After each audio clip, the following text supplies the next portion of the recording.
గుర్తుపెట్టుకోండి, మళ్ళీ చెప్తున్నా, గుర్తుపెట్టుకోండి. ఈ నెల 28న ప్రత్యేకంగా అసెంబ్లీ సమావేశమట. ఎందుకయ్యా అంటే అమరావతిపై తీర్మానం చేస్తారట. మొన్నటికి మొన్నే కదా అసెంబ్లీ సమావేశాలు ముగిశాయన్న విషయం మనకు గుర్తుంది కదా. అప్పుడు పెట్టని తీర్మానం ఇప్పటికిప్పుడు ఎందుకు పెడుతున్నారని ప్రశ్నించడం మాత్రమే కాదు, పర్మనెంట్గా గుర్తుపెట్టుకోండి. మనం గుర్తుపెట్టుకోవాల్సిన విషయం ఏంటంటే చంద్రబాబుకు అప్పుడప్పుడు కొన్ని విషయాలు గుర్తుకొస్తూ ఉంటాయి. ఎన్నికలప్పుడే ఎన్టీఆర్కు భారతరత్న ఇవ్వాలనే విషయం గుర్తుకొస్తుంది. అంతేకాదు అమరావతి రైతుల్లో వ్యతిరేకత మొదలైన ప్రతిసారి అమరావతికి చట్టబద్ధత తీసుకురావాలన్న విషయం కూడా గుర్తుకొస్తుంది. అందులో భాగమే ఇప్పటికిప్పుడు అమరావతి తీర్మానం అన్న విషయం ఆయనకు గుర్తుకొచ్చింది. రైతులను మోసం చేయడానికి ఆయన చేతుల్లో ఉన్న ఏకైక బ్రహ్మాస్త్రం అమరావతికి చట్టబద్ధత. 7 ఏళ్లు అధికారంలో ఉన్న భూములిచ్చిన రైతులకు రిటర్నబుల్ ప్లాట్స్ ఇవ్వని చంద్రబాబు ఇప్పటికిప్పుడు చట్టబద్ధత తీసుకొస్తానంటే నమ్మేవారెవరూ లేరన్న విషయం మనం గుర్తుపెట్టుకోవాలి. అసలు చంద్రబాబు మదిలో తీర్మానం అంశం ఇప్పటికిప్పుడు తళుక్కుమని ఎందుకు మెరిసింది? తీర్మానం తీగలాగితే బాబు కుట్రల డొంక కదులుతోందా? మండలిని సమావేశపరచకుండా అసెంబ్లీలో మాత్రమే తీర్మానమని ఎందుకంటున్నారు? ఈ ప్రశ్నలను ఇలాగే గుర్తుపెట్టుకోండి. ఇదే అంశంపైన వైఎస్ఆర్సీపీ స్టేట్ కోఆర్డినేటర్ ఏమన్నారో సజ్జల రామకృష్ణారెడ్డి గారు ఈ విషయంపైన ఏం మాట్లాడారో ఒక్కసారి చూద్దాం. ఆ తర్వాత డీటెయిల్డ్గా చర్చిద్దాం. ఆయన చంద్రబాబు నాయుడు ఈ తీర్మానం చేయడం ద్వారా ఏం ప్రూవ్ చేసుకుంటున్నాడంటే తన డ్రామా ఇంకొక కొత్త డ్రామాకు తెరలేపాడు. ఇప్పుడు ఈరోజు వాళ్ళ పత్రికలు చూస్తేనే కనిపిస్తుంది. మళ్ళీ భవిష్యత్తులో జగన్మోహన్ రెడ్డి లాంటి వాళ్ళు ఎవరన్నా వచ్చి దీన్ని ఏం చేయడానికి కూడా కాకుండా కట్టుదిట్టమైన కట్టడం వేసి పునాదులు తీసి ఒక తీర్మానం చేసి చేస్తున్నారు అని రాయడం ద్వారా అసలు విషయం పక్కకు పోయి ఇంకెక్కడికి తీసుకుపోతున్నాడు ఆయన. అంటే తీర్మానం చేయగానే ఇంకంతా అయిపోయింది. నిజంగా నీకు తీర్మానం చేయాలనుకుంటే నువ్వు కౌన్సిల్ కూడా పిలవాలా, అందరినీ పిలిచేయాలా, అన్ని చోట్ల డిస్కషన్ జరగాల. చేసినప్పుడు ఈ క్వశ్చన్లు వస్తాయి, ఇవన్నీ రైజ్ చేస్తారు అడగాల్సినవి. చంద్రబాబు నాయుడు గారి ప్లాన్ ఏదైతే ఉందో దానికి పెట్టిన అమరావతికి వ్యతిరేకం, అట్ ది సేమ్ టైం ఏ అమరావతి అయితే ప్రజల రాజధానిగా అందరి ప్రజల ఆకాంక్షగా ఉండేదానికి ఆయన ఎప్పుడూ వ్యతిరేకం కాదు కాబట్టి 19 ఎన్నికలకు ముందే ఇప్పుడు మనం నిలబడిన ఇక్కడ చంద్రబాబు నాయుడు కంటే చాలా ముందే భూమి కొనుక్కొని ఇక్కడే ఆఫీసు, ఇక్కడే ఇల్లు కూడా కట్టుకున్నారు శాశ్వతంగా. లేఅవుట్ ఎందుకు వేయలేదు? Simple question. ఇన్నేళ్ళయింది రైతులకు సంబంధించిన ప్లాట్లు లేఅవుట్ పూర్తి చేసి ఎందుకు ఇవ్వలేకపోతున్నారు? ఈ అవినీతి ఊబి అనేది చంద్రబాబు నాయుడు గారు క్రియేట్ చేసింది ఎంతవరకు పోతుందో తెలియదు. దీనికి సంబంధించి ఏమైనా ఒక్క డీటెయిల్ బయటకు వస్తుందా? మా వాళ్ళ ఆర్టీఐ కింద ఎన్ని అప్లికేషన్లు పెట్టినా సమాధానం అయితే రావట్లా. ఇప్పటికిప్పుడు చంద్రబాబు నాయుడు గారికి ఈ తీర్మానం పెట్టాలి, అమరావతి క్యాపిటల్ అనేటటువంటి తీర్మానం చేసి కేంద్రానికి పంపించాలి అనే విషయం ఎందుకు గుర్తుకొచ్చింది? అప్పుడప్పుడు ఎన్టీఆర్కి భారతరత్న ఇవ్వాలనేటటువంటి అంశం ఆయనకు గుర్తుకొచ్చినట్టుగా అమరావతి విషయం ఇప్పుడే ఎందుకు గుర్తుకొచ్చింది? ఈ మధ్యకాలంలో జనవరిలో చూసాం మనం 2వ విడత భూ సమీకరణ. తుళ్లూరు, అమరావతి మండలాల్లో 7 గ్రామాల్లో 16,666 ఎకరాలు ప్లస్ మిగతా భూములన్నీ కలిపి దాదాపు ఒక 20,000 ఎకరాలు సేకరించాలని, 3వ దశలో కూడా ఇంకో 30,000 ఎకరాలు సేకరించాలని, మొత్తం కలిపి 1,00,000 ఎకరాలు సేకరిస్తామని 2వ దశ భూ సమీకరణకు సంబంధించినటువంటి నోటిఫికేషన్ ఇస్తే ఇవ్వక ముందేం చెప్పారో తెలుసా? రైతులు ఎగబడుతున్నారంట భూములు ఇవ్వడానికి. మా భూములు తీసుకోండి, మా భూములు తీసుకోండి అని రైతులు వచ్చి పరుగున వచ్చి ఇచ్చేస్తున్నారు అన్నారు. ఇప్పుడు రైతులు రావట్లేదట, భూములు ఇవ్వట్లేదట.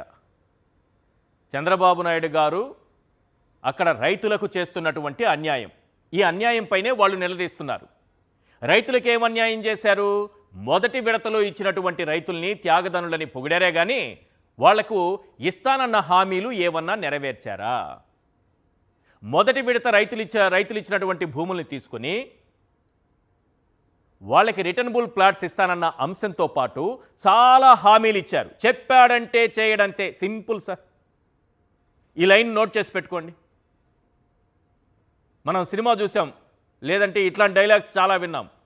చెప్పాడంటే చేస్తాడంతే అని. కానీ రివర్స్ ఇది.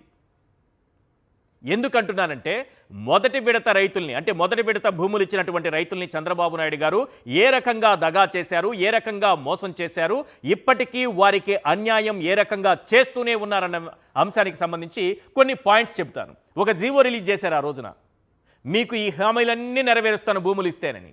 మరి ఒకటైనా నెరవేర్చారా లేదా? మనం అడగాల్సిన అవసరం ఉందా లేదా?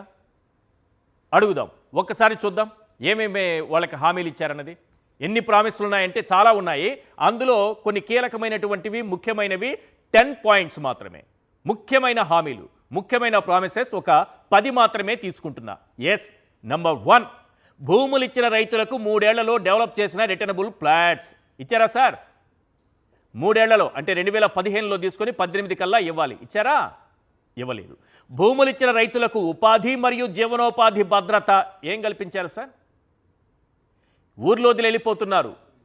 యువతతో సహా అందరూ పక్క రాష్ట్రాలకు వలసపోయి జీవనోపాధి కోసం వలసలు వెళ్ళే దౌర్భాగ్యపు పరిస్థితి ఈరోజు అమరావతిలో కనిపిస్తోంది. Next point number 3, land pooling చేసిన ప్రాంతంలో ప్రతి ఒక్కరికి ఉచిత విద్య. ఎంత బాగుందో చూడండి. ల్యాండ్ పూలింగ్ జరిగిన చోట భూములు ఇచ్చినటువంటి రైతులకు, అలాగే ఏ ప్రాంతంలో అయితే ల్యాండ్ పూలింగ్ జరుగుతుందో ఆ ప్రాంతంలో ఉన్న ప్రతి ఒక్కరికి, ఆ కుటుంబంలో ఉన్న పిల్లలందరికీ ఉచిత విద్య చెప్పడానికి ఎంత బాగుంది. ఒక్కరికంటే ఒక్కరికి ఫ్రీ ఎడ్యుకేషన్ కనిపించిందా? ఇచ్చారా? నెక్స్ట్, ల్యాండ్ పూలింగ్ చేసిన ప్రాంతంలో ప్రజలందరికీ ఉచిత వైద్యం, ఫ్రీ ట్రీట్మెంట్. ఎక్కడైనా సరే ఒక్కరికైనా జరిగిందా? న్యాయం జరిగిందా? నెక్స్ట్ పాయింట్ నెంబర్ 5, అమరావతిలో ప్రతి గ్రామంలో మౌలిక వసతులు మరియు నగర అభివృద్ధి. ఏ గ్రామంలో మౌలిక వసతులు సార్? ఇల్లు లేని నిరుపేద కుటుంబాలకు, ఇల్లు కోల్పోయిన కుటుంబాలకు గృహాలు. ఇది ఎప్పుడిచ్చారు? 2015లో ఇచ్చిన హామీ. కరెక్ట్గా 2 రోజుల క్రితం కొందరు రైతులు, రైతు కూలీలు, అక్కడ ఉపాధి కోల్పోయిన వారు, నిరుపేద కుటుంబాలు, ఇల్లు లేని వారు, ఇల్లు కోల్పోయిన కుటుంబాలు వీళ్ళందరూ కలిసి సిఆర్డీఏ ఆఫీసు ముందు ధర్నాలు, నిరసనలు చేశారు సార్. 2015లో మనం ఇచ్చిన హామీ 2026 కూడా నెరవేరకపోతే మన దౌర్భాగ్యం కాకపోతే ఏంటి? మొన్న సిఆర్డీఏ ముందు వాళ్ళందరూ ఆందోళన చేశారు. ఒక్కరికంటే ఒకరికి ఒక ఇల్లు కట్టించామా మనం? మరి 2వ దశ, 3వ దశ అంటే రైతులు పరిగెత్తుకొచ్చి భూములు ఇచ్చేస్తారా మనకి? నెక్స్ట్ పాయింట్ నెంబర్ 7, పట్టాదారు పాసు పుస్తకాలున్న వారికి ఒకసారి 1,50,000 రూపాయల రుణమాఫీ. 2014లో రాష్ట్రమంతా ఎగ్గొట్టారు. అందులో ప్రత్యేకించి మన అమరావతి రైతులకు, ఎవరైతే మనం త్యాగధనులను చెప్పుకుంటున్నామో భూములు ఇచ్చినటువంటి రైతులు, వాళ్ళకి ప్రత్యేకంగా ఎగ్గొట్టారు. పట్టాదారు పాసు పుస్తకాలు ఉంటే 1.5 లక్ష వరకు రుణమాఫీ ఒకేసారి టాప్ ఎగరగొట్టేస్తారట. నెక్స్ట్ పాయింట్ నెంబర్ 8, అమరావతి ప్రాంతంలో యువతకు 25 లక్షల వరకు రుణాలు ఇప్పిస్తారట. ఏ యువతకైనా వచ్చిందా? ఎవరి జీవనమైనా బాగుపడిందా? ఈరోజు అమరావతిలో పరిస్థితి, దౌర్భాగ్యపు స్థితి ఏ రకంగా ఉందంటే యువత మొత్తం వలసలు వెళ్ళిపోయే పరిస్థితులు ఏర్పడ్డాయి, ఉపాధి లేక. పాయింట్ నెంబర్ 9, భూములు ఇచ్చిన రైతులకు చట్టపరమైన మరియు యాజమాన్య భద్రత. పాయింట్ నెంబర్ 10, ఇంతమందిని మోసం చేశాం మనం, ఆ ముసలాళ్ళని ఎందుకు వదిలేయాలి? వాళ్ళను కూడా చేసేస్తే పోలేదా? ముసలాళ్ళను కూడా వదలలేదు సార్.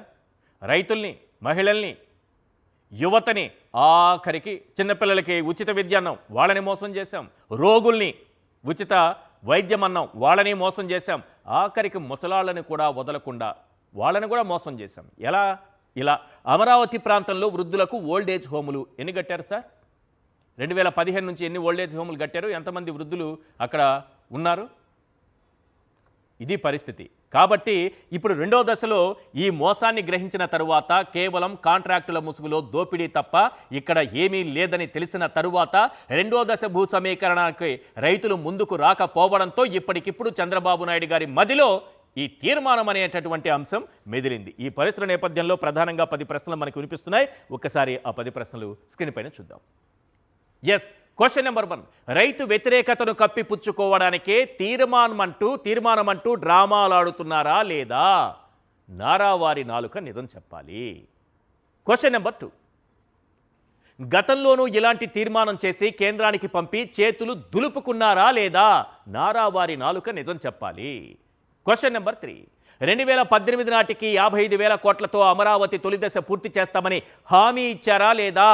నారావారి నాలుక నిజం చెప్పాలి. క్వశ్చన్ నెంబర్ 4, ఇటుక పేర్చకుండానే బస్తా సిమెంటు ఖర్చు కాకుండానే 47,000 కోట్లు అప్పుల్లో ముంచారా లేదా? నారావారి నాలుక నిజం చెప్పాలి. Question number 5. Self finance city అంటూ ప్రజలను మోసం చేసి అమరావతిని అప్పుల కుప్పగా మార్చారా లేదా? నారావారి నాలుక నిజం చెప్పాలి. Question number 6. 7 ఏళ్లు అధికారంలో ఉన్న ఒక్క శాశ్వత భవనం నిర్మించకుండా తాత్కాలిక భవనాల పేరుతో దోచేస్తున్నారా లేదా? నారావారి నాలుక నిజం చెప్పాలి. Question number 7. పిచ్చి మొక్కలు పీకడానికి నీళ్లు ఎత్తిపోయడానికి 3 నుంచి 4,000 కోట్లు తగలేస్తున్నారా లేదా? నారావారి నాలుక నిజం చెప్పాలి. Question number 8. క్యాపిటల్ ముసుగులో అధిక ధరలకు టెండర్లు కట్టబెట్టి 1,000 కోట్ల ప్రజాధనం దోచేస్తున్నారా లేదా? నారావారి నాలుక నిజం చెప్పాలి. Question number 9. భూములిచ్చిన రైతులకు శ్మశానాలు, వాగులు, వంకలు, చెరువుల్లో ప్లాట్లు విసిరి కొట్టారా లేదా? నారావారి నాలుక నిజం చెప్పాలి. Question number 10.